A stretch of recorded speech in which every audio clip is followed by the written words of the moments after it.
Bonjour à toutes, bonsoir à tous. Vous êtes bien chez nous, chez vous, le satellite de l'information H24. Si vous êtes nouveau, pensez à vous abonner à la chaîne tout en activant la cloche de notification pour ne rien manquer des informations à venir.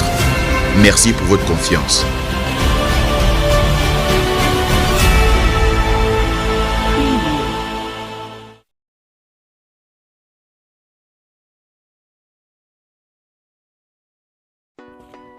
Avant de commencer, nous tenons à vous signaler que les images utilisées sont à titre illustratif et nous vous prions d'être polis et courtois dans les commentaires. À la coopération militaire qui semble satisfaire les deux parties, le Mali et la Russie entendent ajouter le développement des échanges commerciaux. L'entente cordiale entre Maliens et Russes confirme aussi la consolidation du processus de changement d'alliance et de stratégie dans la lutte contre le terrorisme au Sahel. Merci d'avoir consacré du temps à nous écouter, lance Abdoulaye Diop, le ministre malien des Affaires étrangères et de la coopération internationale, alors que le déjeuner de travail offert par son homologue russe des Affaires étrangères tire vers sa fin.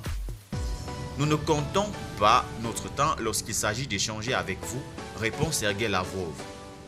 Cet échange aux accents diplomatiques en dit long sur la volonté des Maliens et des Russes de donner une dimension plus importante à leurs relations bilatérales. L'hôte russe n'a en effet pas ménagé les prévenances pour afficher son intérêt pour la visite de la délégation malienne qu'il a reçue vendredi dernier à Moscou.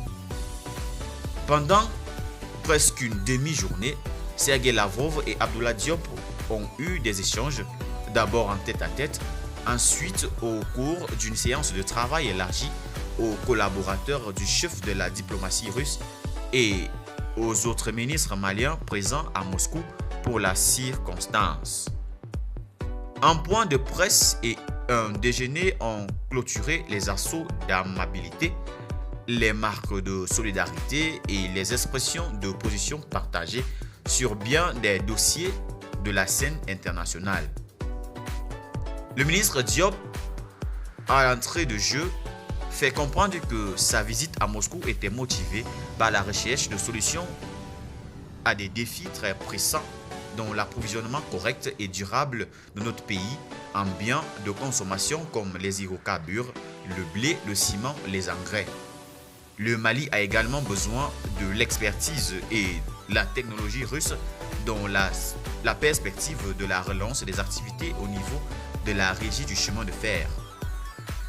Notre délégation a eu des rencontres avec des structures publiques et des compagnies privées russes concernées. Mais nous avons besoin de l'appui de l'État russe pour faire accélérer les accords en vue, a expliqué le chef de la diplomatie malienne, ajoutant que le souhait du Mali est d'élargir la coopération au commerce des biens de consommation.